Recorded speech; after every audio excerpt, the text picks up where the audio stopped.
You're listening to the Uptime Wind Energy Podcast, brought to you by BuildTurbines.com. Learn, train, and be a part of the clean energy revolution. Visit BuildTurbines.com today. Now here's your hosts, Alan Hall, Joel Saxum, Phil Totaro, and Rosemary Barnes. Well, welcome back to the Uptime Wind Energy Podcast. I have Rosemary Barnes down in Canberra, Australia.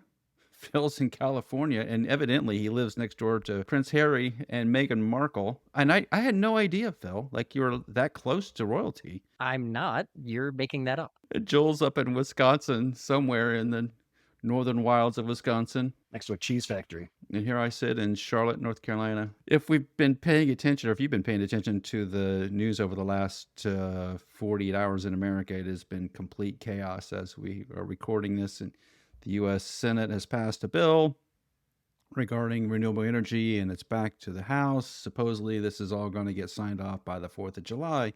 So we're recording it. Today is July 2nd. So by the time you hear this, something may or may not have happened, and we're trying to keep abreast of the latest. But I think there's some other news going on around the world, and one of the stories we found interesting was the Danish Offshore Energy Agency has approved permit extensions for two of Denmark's oldest offshore wind farms, which marks a major milestone for wind energy longevity. The Middle Gruden and Newstead offshore wind farms have received permission to operate for an additional 25 years and 10 years, respectively. That is massive extension. The Middle Gruden facility, which was built in 2001, has about 20 turbines and about 40 megawatts of capacity, and it's owned by a community cooperative. And the Danes, being on top of all these things, allowed the extension after doing an engineering analysis showing that the infrastructure has more life. This is unusual. Is this just an artifact of early designs being overly conservative, and these wind farms can practically live forever? I think so. I like it. All right. I wish that all these wind turbines are built this way because then you can get more longevity of them. I think now, of course, when everybody does a repower now or tries to extend life, they're trying to really do it. So they're trying to, if we're going to put money into it, we'll try to, up the kilowatt. We'll try to up the capacity. Well, then the foundations don't hold and these kind of things. So it's kind of like if you look at, I'm up here in northern Wisconsin, not too far from my house, there's a bridge that was built by the CCC, the Civilian Conservation Corps in like at the Great Depression. So like in the 1930s, late 1920s. And that bridge is fine. Like it's golden. It's still good, right? But it was overbuilt, super built to be heavy duty construction. And there's another bridge just down the road from that same one over the same river that was done in the 70s that needs a complete replacement. Because it was done with like, different design functions, not as robust. And it's kind of like, some of this first generation of older stuff is overbuilt, is toughly built. It's the same thing we talk about shorter blades, like a V47 or a GE1X. Like those blades just last, but you don't see it as much anymore. So I'm happy to see this. I think it's cool to see these things getting basically refurbished and going to have a life extension. I don't even know what the refurbishment process or the extension process looks like. Rosemary, on something that is that old, that's made out of fiberglass and resin, how do you even evaluate something like that? Well, what they do is if you want to do it properly, then you go back to the original blade design files, and you rerun it. And so you get a different result for two possible reasons. One could be that it didn't see as hard of a life as what they designed for. So you can rerun with the actual loads that it saw if you have those available. And then the second thing is that, these wind farms came on around the turn of the millennium, right? And so we've learnt a lot, especially about like how strong materials actually are. There are still going to be some defects in some blades that will see them fail before others. So, the blades are getting older. I would expect they will see more failures, but there's a lot better ways that you can monitor that sort of thing now. You don't just have to wait for a blade to break in half and fly off anymore. You can, install monitoring stuff and inspect them more frequently. Drone inspections are so much faster than if you would have had to get up on ropes and have a look at every, square centimeter of blade surface. So I think that there's just, so many technologies have come so far since these blades were designed that there is a lot of scope to keep them going, if that makes sense. A lot of times a turbine that was installed 25 years ago is going to be tiny compared to today. So a lot of times people might not want to. They might want to put in new bigger turbines instead. Do you see, because, okay, so we talked about blades there for a second, right? But we have all kinds of rotating mechanical equipment, foundations, bolting, all this. Do you see, in my mind, for something this old and wanting to extend that long, I see a massive NDT campaign. I see checking bond lines on blades, looking at some metallurgical things, looking at some connection points, offshore, looking at the foundations. I mean, of course, you're going to do some seabed stuff, but that's usually done in maintenance too. That's a weird one there, because when you talk about maintenance, inspection, repair, and maintenance campaigns for offshore wind farms, there's things that you don't do onshore that you do complete offshore regularly, like scour inspections and some of the characterization site surveys. That stuff goes on regularly. So that's not something that you need to, we got to take this big campaign on. Should have regular every year, bi-yearly data on that stuff. So that's cool. But I would see a big NDT campaign in my mind. I don't know, maybe that's a Jeremy Hanks question. Well, is this useful data that would help the industry just to know how these are performing? I think it would be quite specific to the individual components, because, if the wind farm had an initial life of 25 years, everything would have been designed to last 25 years. You don't, good engineering isn't just making something as strong as you can, because it's going to be much more expensive than it needed to be. And what's the point in having a tower that lasts for 1,000 years, but the blades only last for 30 years? There's no point, right? So it will just be a matter of how excessively conservative the designers were in each case. It won't be exactly the same for all of them.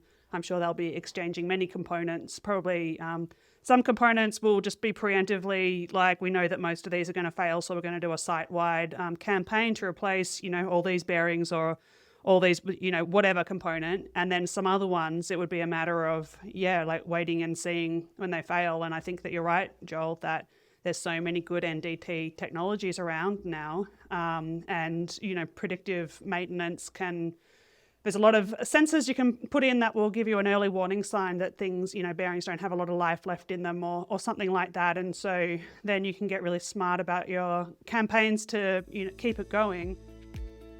Don't let blade damage catch you off guard. Eologix ping sensors detect issues before they become expensive, time-consuming problems. From ice buildup and lightning strikes to pitch misalignment and internal blade cracks, Eologix ping has you covered. Their cutting-edge sensors are easy to install, giving you the power to stop damage before it's too late. Visit eologix-ping.com and take control of your turbine's health today. Belgium's federal government has unexpectedly halted the long-planned tender for the Princess Elizabeth offshore wind zone, just 2 months before bids were scheduled. And the 2-gigawatt auction was set to launch in November 2025 after 4 years of prep work. And industry groups are calling the decision a violation of the coalition agreements and warn it undermines investment certainty in Belgian offshore wind development. Now, the Belgian government is saying that there's a concern about the onshore grid readiness, although there's some dispute about that, and that all they needed to do was wait a couple of months and it would have been fine. What I'm wondering is there's a lot of cancel projects happening over in Europe and the UK, and this Belgian one, which has been going on for quite a while and has been sort of a point of pride for the last couple of years, all of a sudden it seems to be on hold. What is driving that? Well, my best understanding of this is that there's kind of a discussion as to what the function of these energy islands is going to be and how much they're really needing to invest in it. How much are these going to be capable of serving as both service hubs and HVDC kind of collection points? So there's a camp in Europe that wants to do a significant amount of build out near term to be able to, have the capacity that we all talk about, both onshore and offshore. If we have more transmission capacity, then we can add more, um, renewable energy power generation capacity whenever we want, and need it to be able to meet demand. But they're, I think, concerned at this point because of persistent high interest rates and inflation and things like that, which are going to basically explode the project budget. So they want to try to break it up into smaller phases that can be built in a more economically feasible way. The European Union has fines for not meeting commitments. They would get fined if they don't get this project moving. Theoretically, although that's also always just a kind of an open thing. They can, the current law says we're going to fine you, but if everyone kind of mutually agrees to forego the fine, then it's just kicking the can down the road. Did you all see the Wind Europe video today discussing the 2030, 2040, 2050 reaching essentially zero emissions, or going back to 1990 emissions, and what is all involved with that? We're mostly talking about heavy industry that is going to use a lot of electricity. It's going to switch off of gas, move to electricity, and it's going to take a little while to do that. But it didn't seem like there was any hesitation, at least from Wind Europe, that it wasn't going to happen. Obviously, they're a advocate for wind energy, but it did seem in contrast to what we've been hearing in the United States.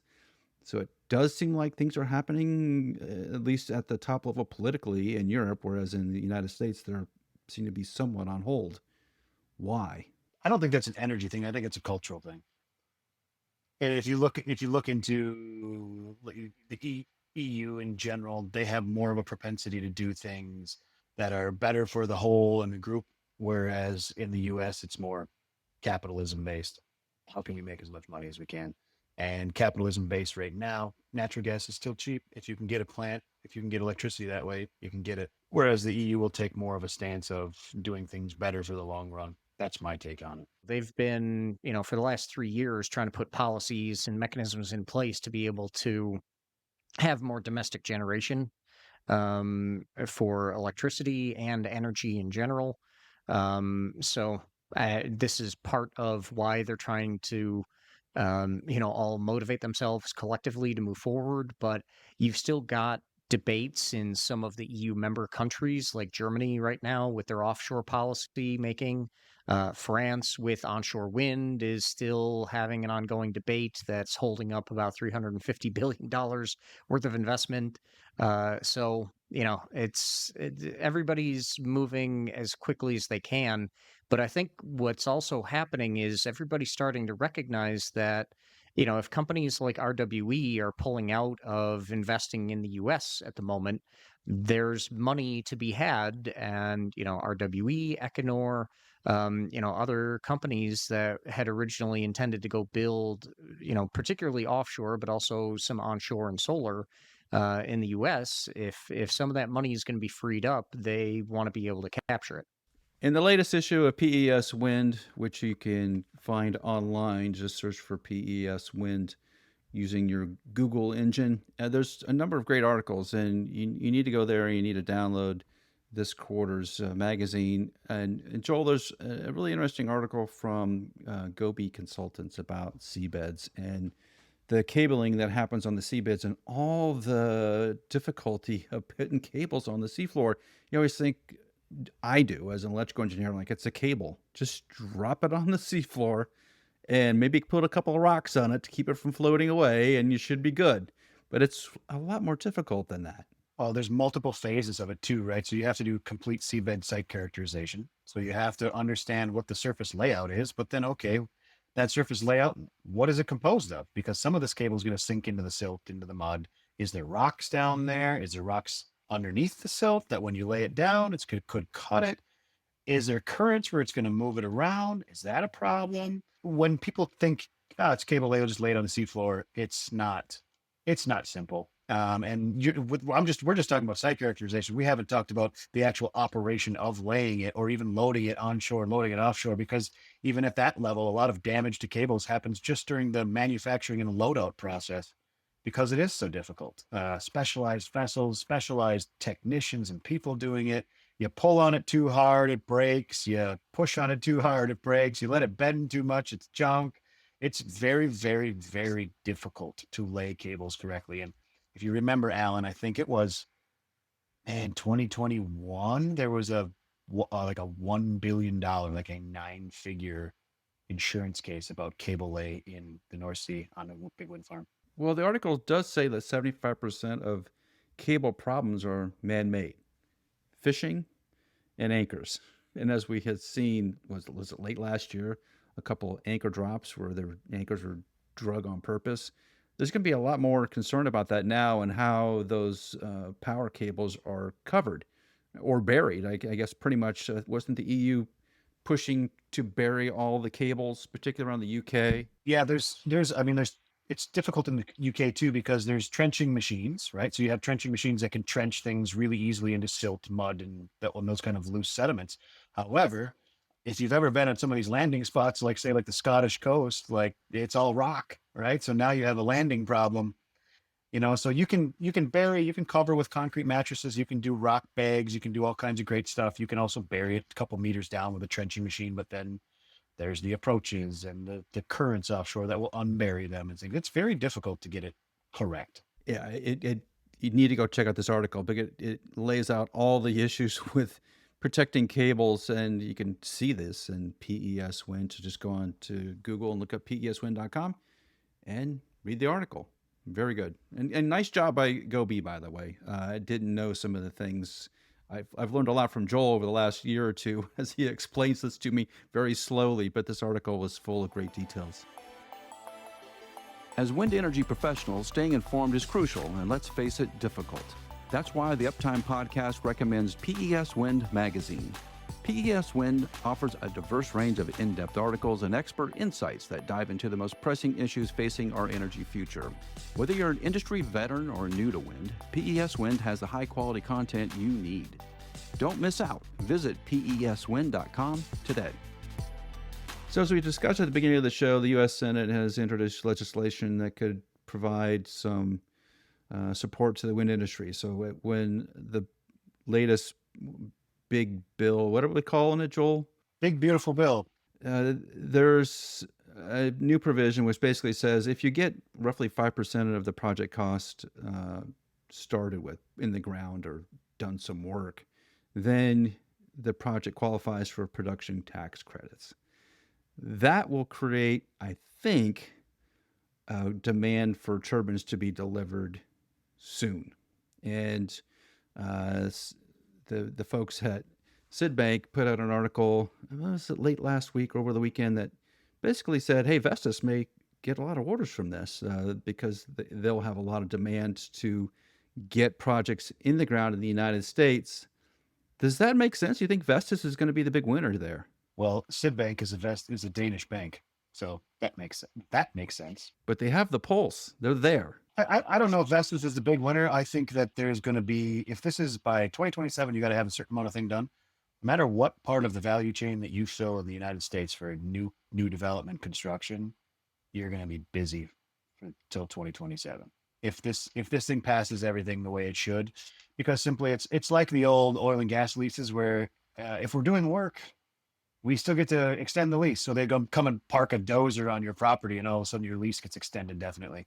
It's the same concept, right? If you go out there and if it's got to spend 5% of the project, well, let's go build roads and pads, and deliver a turbine or two, and now we've paid for 5%, and now that stuff may sit there for a little while they catch back up. And I think that you're going to have an accelerated timeline of things getting done here in the next few years if this passes in its current form. I would expect the House to change some of these things, but I'm not a part of the House of Representatives. So, well, they're going to have to come to agreement pretty quick. And I'm curious as to where this all ends up.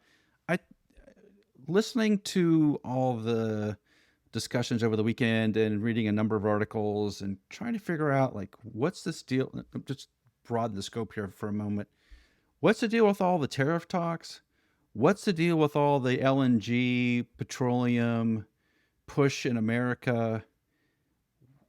What is happening with the national debt, which is a big discussion in the United States at the minute, and the federal deficit, which is what, 34 or $5 trillion, where the GDP of the U.S. is about 28 trillion dollars. So the debt's bigger than the national GDP.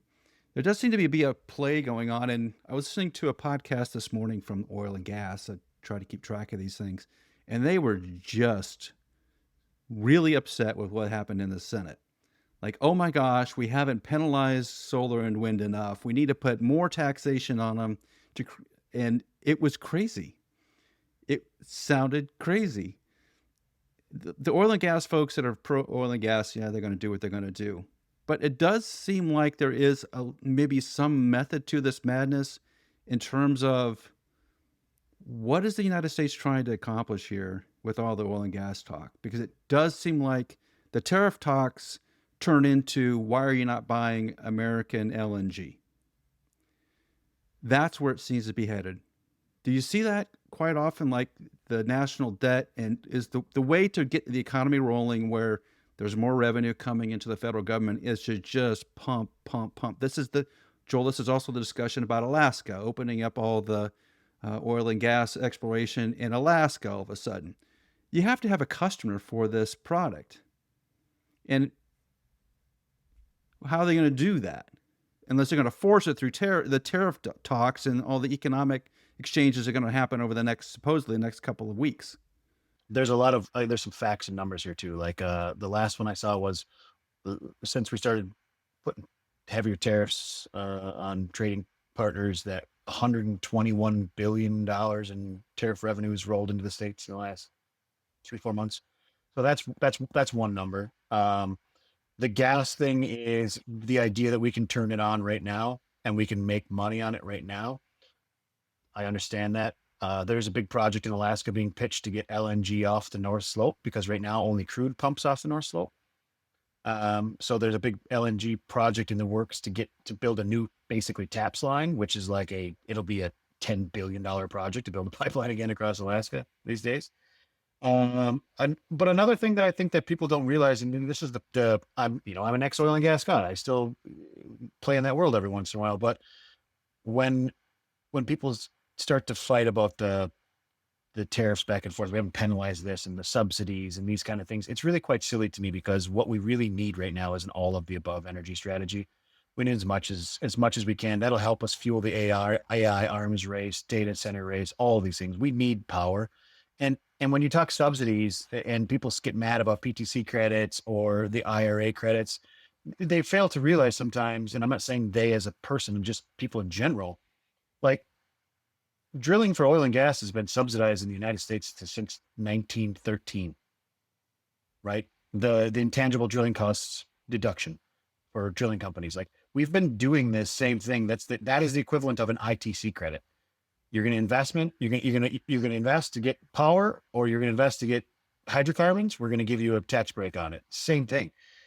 So these, you've had clean coal tax credits for the last 20 years. These things are out there, right? Modified accelerated cost recovery systems, the MACRS tax, that's been since 1986. And that's for any advanced gas play. Like that actually subsidizes fracking. So the idea that you have different parts of the basically energy supply chain attacking each other it's silly to me. I think it goes beyond that too, Joel, because the U.S. Trade talks with the U.K.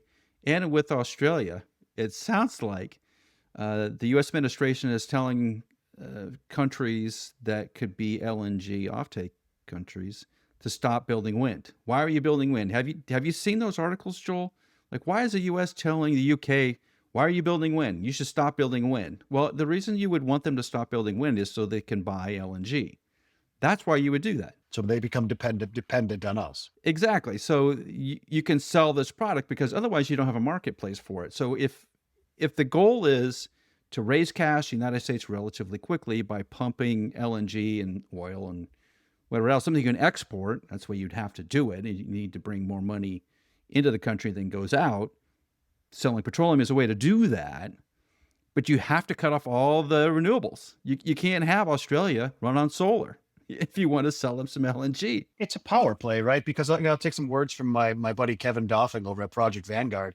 Energy independence is national security, right? So if we start talking to the UK, to Australia, and say, oh, don't do wind, just buy gas from us. Well, if they did that, then they become dependent on us for their energy needs and therefore their national security needs. And if I was them, I'd say, get out of my office. I don't want to talk to you.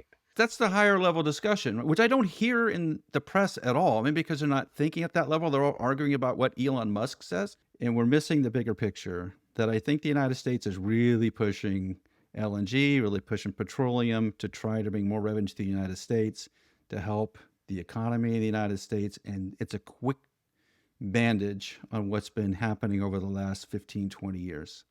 That's where it's headed. And that all the trade discussions that are happening seem to be revolving around oil. Because that's the fastest way you're going to be able to generate revenue from the United States perspective. Because you can turn it on like that. You can turn it on. Right.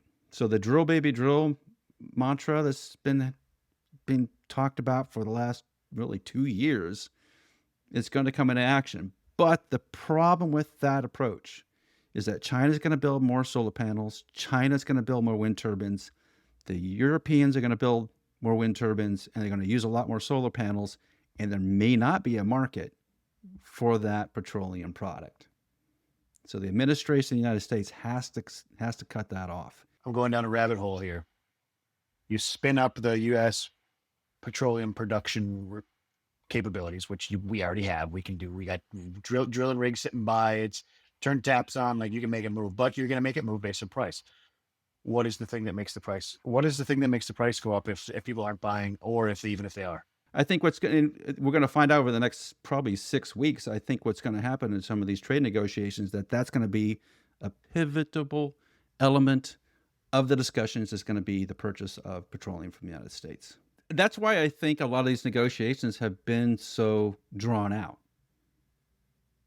Because the thing that the administration wants to sell today is a product that Australia and a lot of countries don't need. But they're still going to buy some of it. I guarantee you Australia can get cheaper LNG from Qatar than they can get from us. Exactly. Isn't that how you're going to tell if that is the American play? If a country like Australia, who should not be buying LNG from the United States, starts buying LNG from the United States, that I think is the instantaneous tell that is where the U.S. is trying to go to help offset all the deficit and everything else that's going on. I'm not in agreement with the play, because I think that's a play you could have made in 1980. I don't think you can do it in 2025. I think it's going to be much harder to do because countries are more electrically independent than ever before. Yeah, I mean, Australia's got similar decisions to make, and I've been beating my head against the wall for 20 years. I'm like, you can't just force the rest of the world to keep on buying our coal. That the energy transition is happening, or at least it will happen or not, based on things that are well beyond our control. So, for us to dig our heels in and be like, no, coal's amazing forever, like, that's great if you're only using your own coal, you can make that decision. But when most of the value of Australian coal is comes from selling it to other countries, that's, we can't force them to keep on buying it. I think Australia is maybe does understand that now. I don't see as much burying their head in the sand kind of business as usual is even a possibility. I don't see that so much anymore. But yeah, I do feel like this latest play from the US is maybe a bit like you said, it's from the 1980s. It's part of what is happening, which helps explain it. I think the problem I have is no one's explaining what's happening. And so when you see these moves, you're like, why are we talking to the UK about LNG? Why are we talking to other countries about LNG? Why are we telling them not to put wind in? Why are we trying to crush wind in the United States? Why are the oil and gas folks in the United States so insistent that we tear down the existing wind farms? I don't disagree with what you're saying about a lot of this. The But this goes back to what I keep saying, and everybody thinks that I'm some kind of China apologist because of it. And it's like the whole reason that they're able to gain prominence is exactly because of the fact that they're going out there. They are filling the void that the US has left with foreign aid. They're going out there and filling the void that we're leaving by, trying to the harder of a time we give all these other foreign countries, the more they're going to look to whatever alternative seems more viable. And if we keep running around pissing everybody off, then they're just going to stop and start doing something that is more independent from us than it ever has been before. Which ties back to what you just said about, if you look at everybody's energy independence, it is increasing because they're doing more to deploy, whether it's renewable energy technologies or just more domestic consumption of resources. There is less and less of an energy trade imbalance than there ever has been in the history of the world, and that's only going to continue. And at the end of the day, everybody's going to have energy and electricity self-sufficiency and independence. And if we don't continue to do what we have done as a country, then China is going to dominate the world. So, this is why I keep saying it's a choice. Like their government makes a choice to support their industry because they see this as the wave of the future, and they've made a choice. We are making a different choice, and I think it's the wrong one. Well, that's going to do it for this week's Uptime Wind Energy podcast. Prince Harry and Phil are going to have a good time over the 4th of July, and we'll see you here next week on the Uptime Wind Energy podcast.